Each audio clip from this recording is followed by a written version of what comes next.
Hey guys, Ramsey here. Welcome to another video. Today, our Hall of Fame series continues, and we are going to focus on my number one fragrance on my top 100 niche countdown. It is the great Rochas Diaghilev, one of my absolute all-time favorites. I cherish every drop of juice that I have left here, and I'm going to do a fresh spray because I want you to see my reaction, okay? Whenever I spray this fragrance. So, whoops, sorry. Let's really lay it on thick because it's a special day today. So, oh, this is every time. This is my reaction. Eyes roll back in my head, and I'm just like, oh, it is brilliant. It is absolutely brilliant.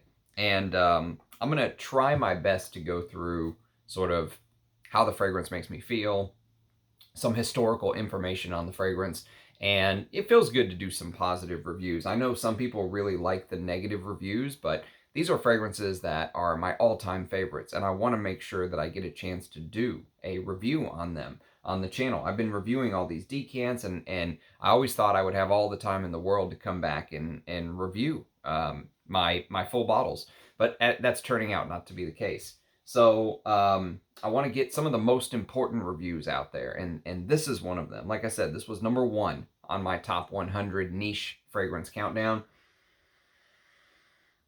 And the reason is that this fragrance really speaks to me. It is a beautiful, spicy, animalic, floral, leathery chypre, and chypres are my favorite absolute genre by far, hands down.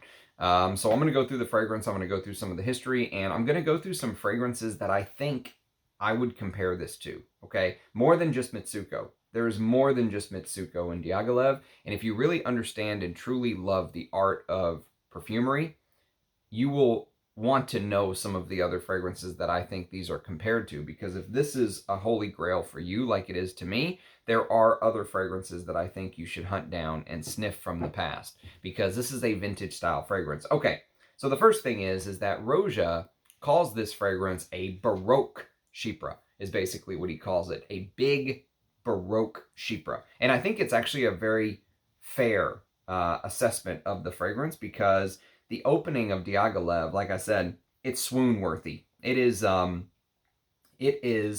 eyes roll back in your head. You smell it, and it just instantly transports me. Sometimes I'll even just take the cap off and smell the atomizer, and I don't even have to spray it sometimes. That's how transportative this fragrance is for me. Now, instantly, you'll notice a couple things when you first spray. Number one is you'll pick up that there is a little bit of Mitsouko. Obviously, this is the Rosebud Mitsouko bottle from the past, hence the name Rosebud because of the cap.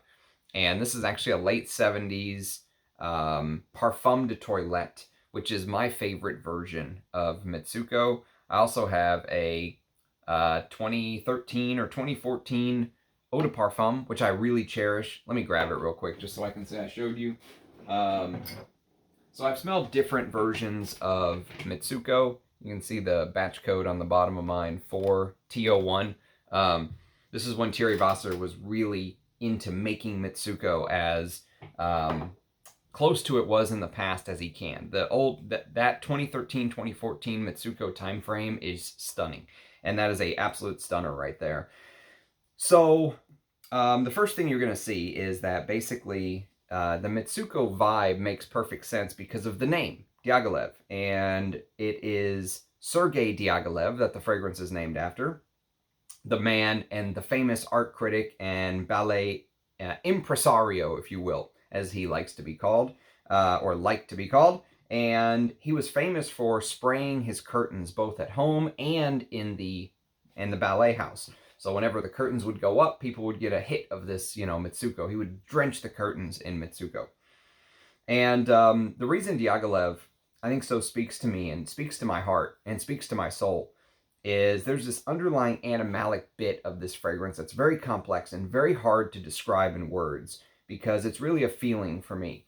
And I've said this before, the best fragrances evoke this feeling that I can almost see in a picture in my brain. Like it just instantly, pops into your head. You don't even have to think about it. It's not something you have to work at. It's not something you have to go, what is this fragrance making me think about or feel? No, it's instant. It's instantaneous. Like it just connects with you, right? This fragrance does that for me. And there's this underlying sort of animalic complex bit that's made up of multiple parts, okay? The first part is a blend of this animalic body odor cumin. And I'm getting it right now, getting it full blast right now. The body odor cumin will sort of remind you of the animalic smell of two people making love, okay? So imagine two people cooped up in a room, no AC, it's hot as hell, and they are just so in love with each other that they spend the whole weekend in the room, and, you know, you get the idea, right?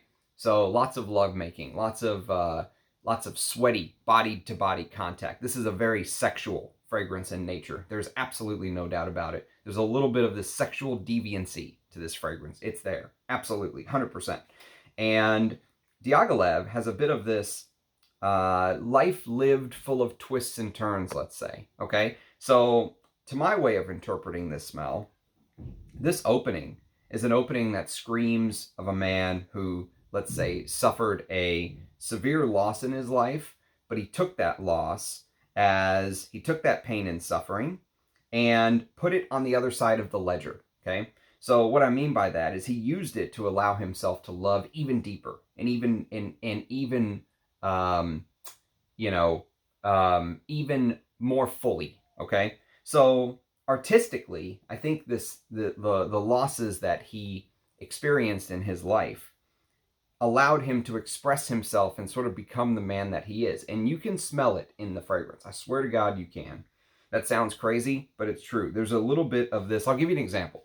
So, Sergey Diaghilev's mother died during not during childbirth, but after childbirth. She had what was called child bed fever, okay? So he was basically raised by his nanny and also friends of the family. And so he never knew the love of his mother. And if you don't think that affects a man, I mean, any human being who doesn't know his mother, that's something that stays with you for the rest of your life, right? He never got to speak with her. He never got to talk to her. He never got to know who she was, you know, other than stories from secondhand accounts. So once the Belarus's got off the ground and the Russian state treasury refused to help fund this project, he pushed forward anyways. He pushed forward and innovated the space by basically being the first to synthesize dance music and visual arts with set decorations and costumes into sort of this single performance. That was his innovative, revolutionary sort of gift, okay? And so what I mean is the opening of this fragrance, like I said, has this sexual deviancy, this man who truly wants to, at heart, love, because he never knew the love of his mother. But there's this quote that fits perfectly to this. So one of his friends said that so many moments of happiness and anguish. And what they were talking about, happiness and anguish, is moments with a lover that he had. And referring to one of Diaghilev's lover, how there were so many happy moments, but also so many anguished moments. And that is the opening of Diaghilev to me. It is this extremely complex, artistic. This is art in a bottle for me. This is why I love this fragrance. This is vintage style art in a bottle. It's like going to a museum and debating the finer points of a painting, right? It has this spicy cumin in the top that, like I said, gives it that body odor bit, but it isn't the only promiscuous feeling note in the top. It's actually joined by leather, and it's joined by Animalic civet, okay? And that Animalic civet, they're listed as base notes, but they almost fly up the pyramid. And almost like the curtains going up on one of Diaghilev's Belarus, right? If anyone wants to truly understand, I would say the Chypre genre, if you really want to sort of understand what is a Chypre fragrance, smell Diaghilev. Smell this. This would be my advice to try to give this a sniff, if you can. Because Diaghilev is, for me, a perfect representation of this sharp citrus, zesty citrus, bergamot, lemon, orange, and lime in the top, with this very mossy, dirty base. There's something mysterious about Chypres. There's something you know, there's something that thoughts and ideas are alluded to, but it's left with the, you know, sheet unturned, if you will. It's left, you're not going to just blow the leaf and be given the answer, right? You have to really think about it. You have to sort of, this is intellectual perfume for me. And that mossy base, you have to remember that Aphrodite slept on a bed of mosses, right? And as does a proper chypre. A proper chypre sleeps on a bed of moss. Moss is a big part of the chypre composition. So this is a perfect example. If you ever spray Diaghilev, the first thing you're going to notice is this very sprightly, bright opening, okay? The bergamot is even slightly rindy. It's a very natural smelling bergamot. It doesn't smell like the modern generic bergamot that you smell in many designers. It's very energetic and tart bergamot, mixed with squaring off, if you will, along with the other citruses. I mentioned a little bit of lime. I mentioned lemon and orange. And it's almost squaring off against this animalic, mossy undertone. That's the dichotomy. Okay, that's the two parts of the chasm of the chypre. And it's a picture-perfect example of a proper chypre in construction, in the way that the fragrance was made. And I think that this is one of Roja Dove's greatest, I would say, you know, what he has contributed to the fragrance world is that he truly understands vintage fragrances, and he understands fragrances from the past. He loves vintage fragrances, and I really feel like his ability to sort of translate his knowledge of what came before into something like this is where I think he really can contribute to the art of perfumery, in my opinion, okay? Now, I haven't even mentioned price yet, and this fragrance is a $1,000 fragrance, okay? I have to get that out of the way, because is it worth $1,000? Are you getting $1,000 worth of materials in here? Probably not. Of course not. You know, even with, as the Roja Dove website sort of boasts, there's 33 raw materials which work together in this fragrance, okay? 33. And so even with all that, let's say they use the most expensive jasmine, the most expensive oak moss, the most, everything, top of the line, this is overpriced on a just pure, you know, dollar to material basis. However, what is not overpriced here is, to me, this is worth every penny. For me. For somebody like me, who is a fragrance connoisseur, who, you know, loves to get into the history of fragrance and the notes and break things down and all this stuff and kind of geeky about perfume, every single penny this is worth. Because even though there are vintage fragrances I'm going to talk to you about that I think have this sort of sword on their wings, if you will, use their creations from decades gone past to then put it together to create this, there's nothing like Diaghilev for me. Diaghilev is sort of singular and unique in and of itself, if you will. It is the best Roja Dove, period, of all of them, in my opinion. I really like Danger, which also takes after a Guerlain. I really like Great Britain, and there's other Rojas that I think are very strong contenders for the top spot, but this is number one. I mean, I could not put any other Roja ahead of Diaghilev. So how does Diaghilev evolve? So that's the thing. The top obviously gives you that, you know, it's a very sexual fragrance, like I said, but there's more to the fragrance. There's a lot more to the fragrance. And the opening is just one part of it. So I've got the dry down here. And what ends up happening as Diaghilev evolves, what ends up happening to my nose, on my skin, is as the hours tick by, more and more of this fruity peach and blackcurrant buds start to evolve. So if you know Mitsouko, you know that it is a chypre that uses a peach note as well. And so the comparison to Mitsouko is almost, you know, every single person who smells Diaghilev is going to make that Mitsouko comparison, especially because of that peach. But what ends up happening is the fruity peach mixes with blackcurrant bud, okay? And what happens if you aren't familiar with blackcurrant, it basically has this fruity, almost tea-like smell, okay? And this fruity tea-like smell is from the, if you've ever, they make blackcurrant like pie and stuff like that. But this is the blackcurrant bud, and the difference is that the buds have this extra greenness to them. You know, imagine smelling a bud.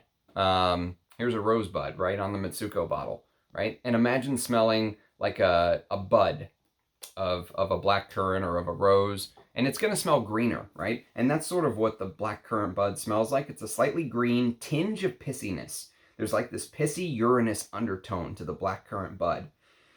And it's what gives the fragrance this sort of acidity. There's almost this, when I mentioned sort of that sexual animalic bit in the opening, there's almost this acidic pissiness underneath it all. And it works with the civet, it works with the leather, and it blends with the cumin in the woods underneath. And it just, to me, it works like an absolute charm to give it exactly what the fragrance is trying to do. If you've ever seen old pictures of Sergey Diaghilev, just to give you an idea in my mind of how much I think that this fragrance sort of captures this time frame to perfection, to absolute perfection, is if you've ever seen old pictures of Sergey Diaghilev, his clothes will remind you of what I would call, as an American looking at historical pictures, Soviet clothes, okay? Soviet clothes is sort of this itchy, woolly, looking clothes from the past that, you know, if you look at old pictures of like Stalin and stuff like that and his comrades during World War II, it'll give you a very similar feel. Now, there are pictures of Diaghilev also decked out in furs and jewelry and all this stuff, and that's different. But the Soviet clothes era, and you know how Stalin had this like, he had this arm that was shorter than his other arm. So his uniforms always never seemed to look right, right? And it was almost like looking at those pictures, you know, today, you think a head of state that had one arm shorter than the other wouldn't have it exactly tailored by somebody. They would have somebody that's their entire job. But back then, in the Soviet era, they didn't care. You know, it didn't seem like they really cared. And so that's what I mean. It seems like almost like a harsher, crueler type world, looking back from today to what was going on back then, right? And today the clothes fit like a glove, but there's just something about the times from 100 to 120 years ago that, you know, when I smell Diaghilev, I think of these little details like that. It's an insane detail to think about, Soviet clothes, but it's true. That's, you know, if you've ever seen like Stalin giving a speech up there, right? And he'll be like in Red Square or something like that, right?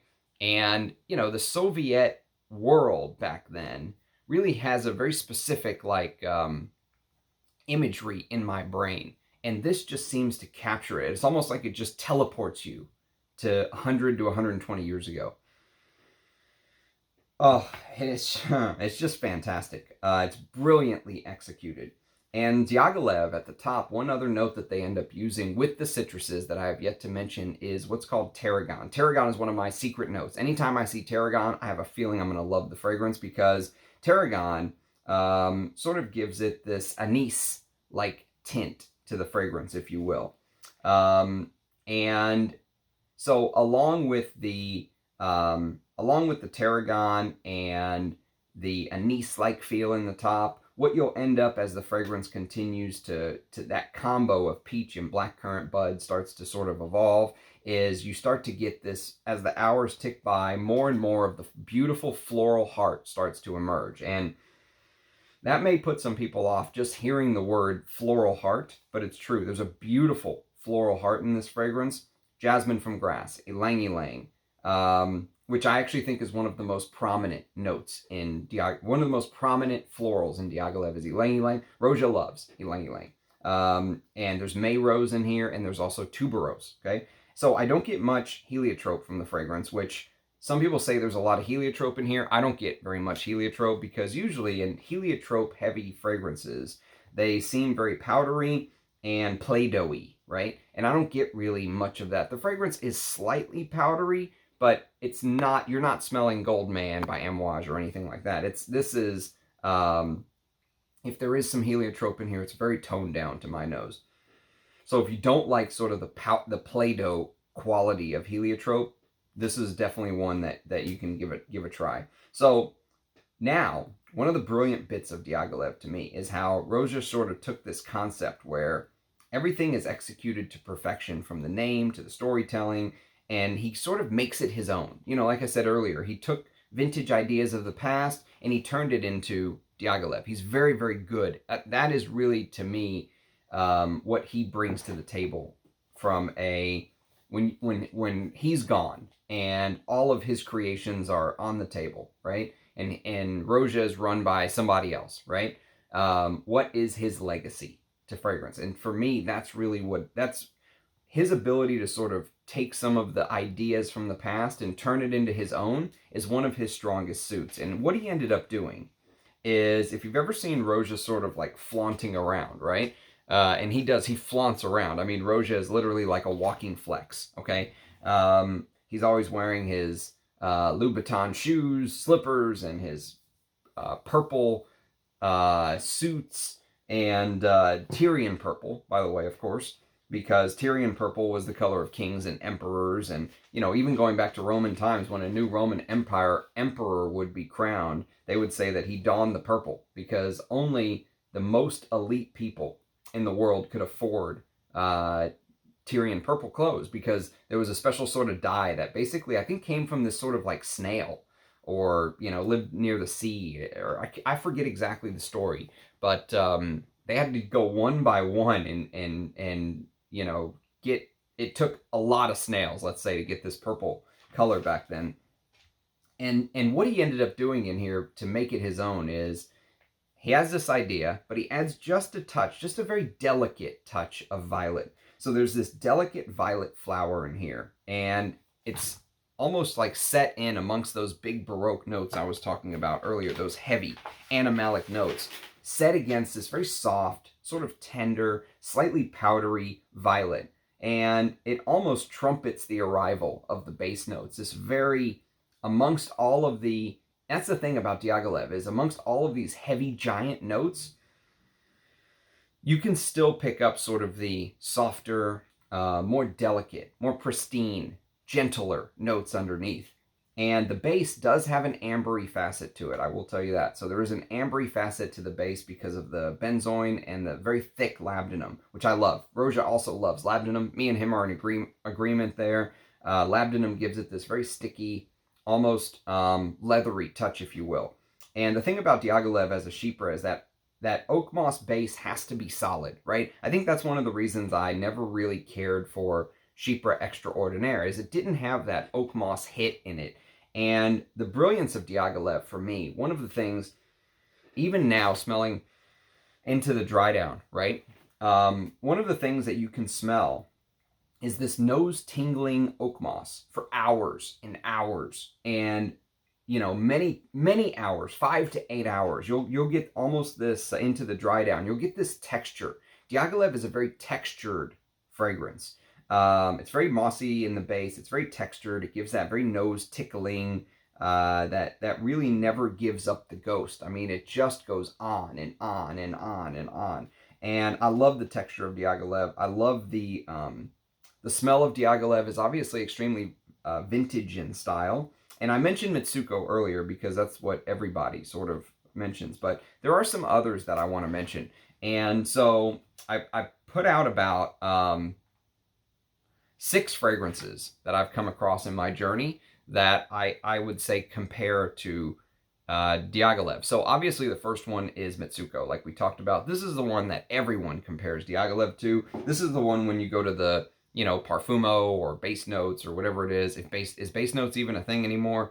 But if their websites back up, you go to Base Notes or Fragrantica, it's going to compare it to Mitsouko. And there's comparison videos on Diaghilev versus Mitsouko. There's also comparison videos on Diaghilev versus Jubilation 25 for women. And that's a very interesting comparison as well. But normally it is Mitsouko that people compare it to. So, and the reason is obvious, you know, that this is 1919, you have to remember. Roja worked for Guerlain, so there's many of his fragrances take after Guerlain's. So this is the no-brainer comparison. Now, the ones that many people don't mention, and there's a handful here that I'm going to mention. So the first one is from, we're going like chronological order. So after Mitsouko in 1919, the next one is from 1944, and it is Bandit. So this is a creation by Guerlain Mitsouko, and this is also a leather chypre, by the way. And so this doesn't smell exactly like Diaghilev, but it feels very much like Diaghilev. If you've ever smelled vintage bottles of Bandit, this is a no-holds-barred, get the fuck out of my way, spicy, leathery, sharp, green leather. It's like a green aldehydic galbanum heavy leather with tarragon again in the top. The similarities are out of this world. There's violet, there's jasmine, there's rose. So the heart notes are made up very similar. There's also carnation and gardenia and neroli in here, which is not in Diaghilev, but there's also ylang ylang and orange. And if you smell old bottles of Bandit with the big oak moss and the civet and castoreum and patchouli and all of this stuff in the base, vetiver, it is almost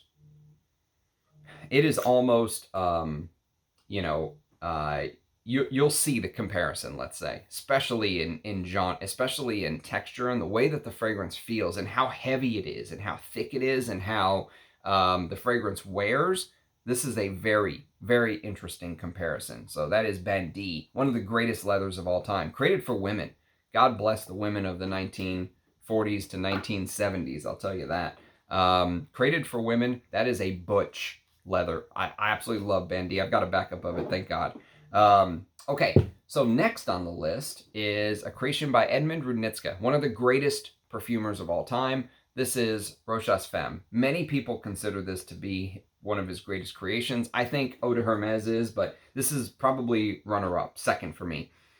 Oh my God. So this uses plum, apricot, and peach instead of just peach. So the fruity notes here feel much more almost decadent and almost like this decaying plum that you don't get in Diaghilev. But what you do get here is there is this leather civet and in the base, and there's also this cumin in the top because Edmund Rudnitska loved using cumin. So when you smell the cumin in the top of Rochas Femme, it'll sort of give you a little bit of an idea of Diaghilev. Also that ambriness. Remember I said there was some ambriness in Diaghilev?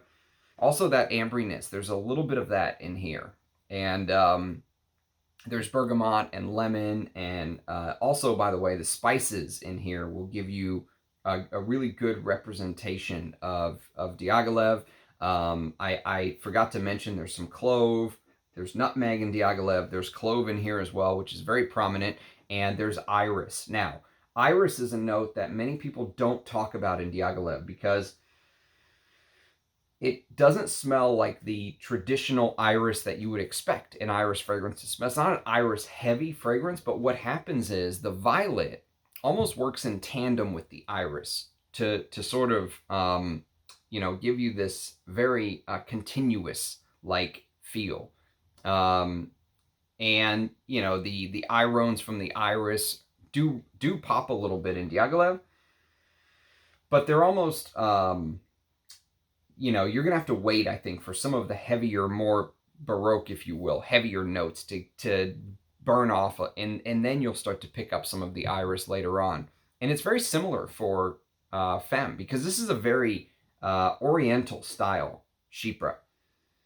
I think this is something that inspired Chypre Palatin, something like that, right? So Rochas Femme is next on the list. And then we have two creations, both by the same perfumer, 5 years apart, okay?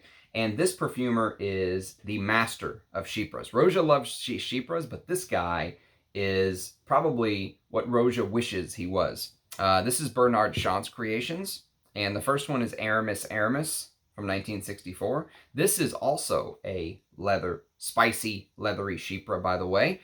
It uses other notes like extra aldehydes in the top. So Bernard Chant is the king of aldehydes. Nobody ever has created aldehydic fragrances like him. I think he is a pure, brilliant genius. I have a perfumer's portfolio video on him if you want to check that out. But there's some extra thyme in here, and clover and gardenia and other notes, myrtle and other things that aren't listed in Diaghilev. But when you smell, again, you're going to get the same sort of leathery, animalic chypre idea. Now, this is for men. This is for women. See where we're going? But they're all very similar in construct. They're all chypre construction. They're all leathery chypre constructions. Even Mitsouko. I know Eugene is one to sort of compare Mitsouko to something like Derby, which is a leather chypre. Many people don't call Mitsouko a leather chypre. Eugene does. And so, you know, there definitely is a little bit of leatheriness, even under Mitsouko. So, Aramis is one. Now, the one that I think is the closest, if you just said, Ramsey, pick one fragrance that's closest to Diaghilev, it's actually Bernard Chant's 1969 release called Azuree. Now, this is a masterpiece. This is one of the finest fragrances I've ever smelled in my life. This is, I'm not letting this go. Okay, I'll tell you that right now. This, oh my God. This is marketed for women. So this was marketed for men. This was marketed for women. They have a lot of similarities to them. I actually think this might be the better fragrance of the two. Believe it or not.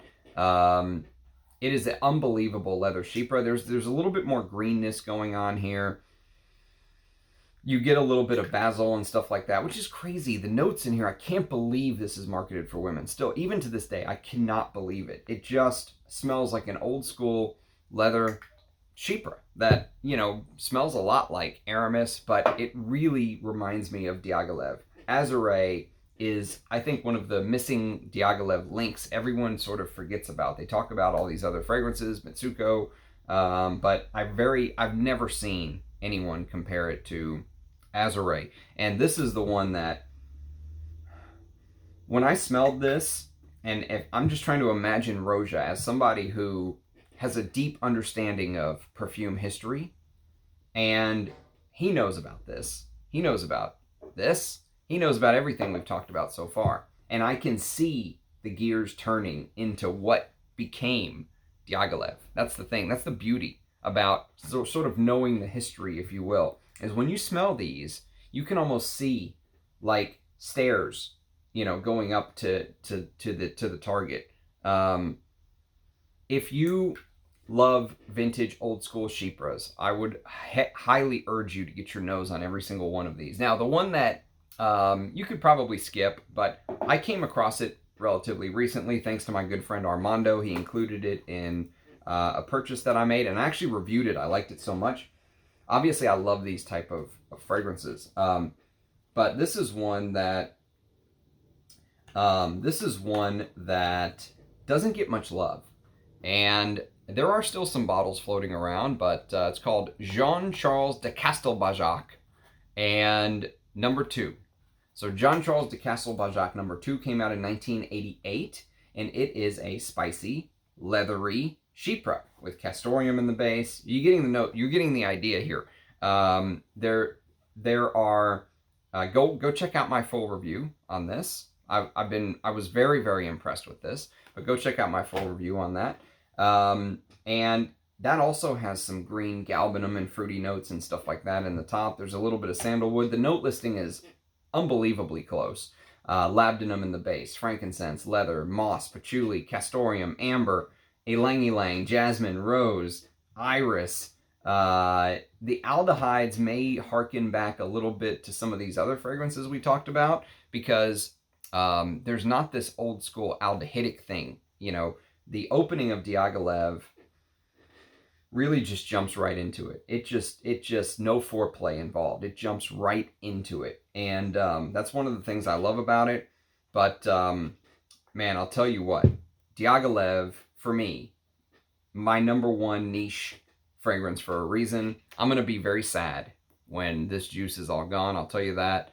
I don't think I will buy another bottle just because I have so many perfumes to use, but I cherish every single spray of this stuff. And as a,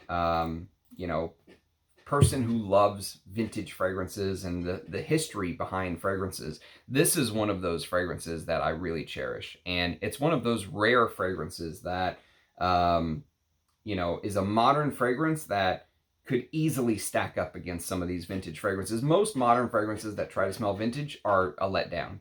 They don't do the job. They don't get in the same ballpark. You know, they're competing against fragrances of a different time. This one does.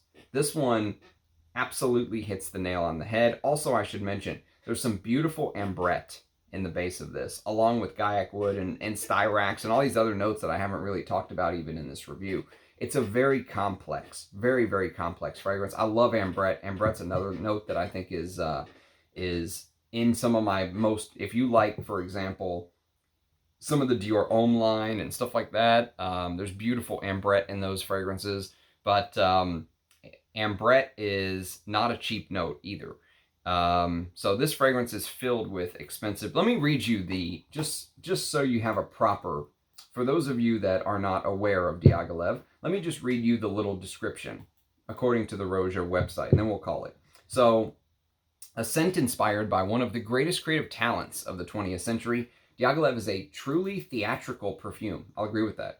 Which brings to life the multi-sensory experience of a performance at Paris's Opera House. Defying the rules of convention, Diaghilev completely redefined the meaning of artistry and became the catalyst for the Art Deco movement. This trailblazing spirit, which has been immortalized by this incredibly complex creation, which pushes decadence. I agree with decadence. It is a decadent, sexual, animalic fragrance to the extreme, with a grand total of 33 raw materials which work in perfect harmony to create a complex chypre accord that is at once spicy, fruity, and leathery. A perfume of unapologetic opulence, Diaghilev lingers in the memories of those who have smelt it long after it has left. Unlike anything that has come before it, the cult status of the scent is not without justification.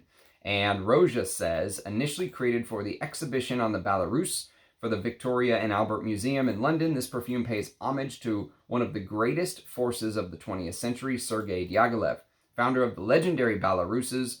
He totally rewrote the rules of artistry and was even said to have scented the curtains of the theater so patrons were enveloped in a burst of fragrance as they were raised at the start of the performance. A bold symphony of 33 ingredients, a floral heart of jasmine, tuberose, heliotrope, and violet, create a swirl, a sweet and beautiful harmony which is underscored by a lively melody of fruity blackcurrant, peach, and citrus. Warm, earthy patchouli and oak moss are joined on stage by the naughty seductiveness of benzoin, leather, and labdanum. An unmistakable creation, Diaghilev, much like the man himself, is too decadent to be forgotten. So there you have it. You used to only be able to get Diaghilev in these 100 ml bottles, but now Roja is selling the 50 ml Diaghilev bottles. I've never smelled one. I assume it smells the same. But yes, that's sort of the that's sort of my take on Diaghilev. It's very hard to put into words something this complex, you know. And one of the reasons I've been putting it off for so long is I never felt that I would do it justice. But as they say, pragmatism is, you know, one of the most heavily moving forces to get things done. Pragmatism forces things to happen, and it is pragmatic that I had to do this review. It was time, and I'm glad that I did it. I'm glad I put my thoughts out there. I hope for those of you who are exploring the chypre category, some of the fragrances I showed you today, some of the vintages are now on your to sniff list, and so is Diaghilev. So if you've smelled it, let me know what you think. Let me know if you agree or disagree with my thoughts. Let me know what you think about the House of Roja. I know Roja is a very polarizing house, let's say. There are some people that can't stand the House of Roja. They think he's a clone house, and they think it's 10 times the price of Mitsouko for no reason. And then there are people who think they're worth every penny. So let me know where you stand on the issue. I love seeing your thoughts down below. Thanks for watching. Cheers, guys, and I'll catch you next time. Bye-bye.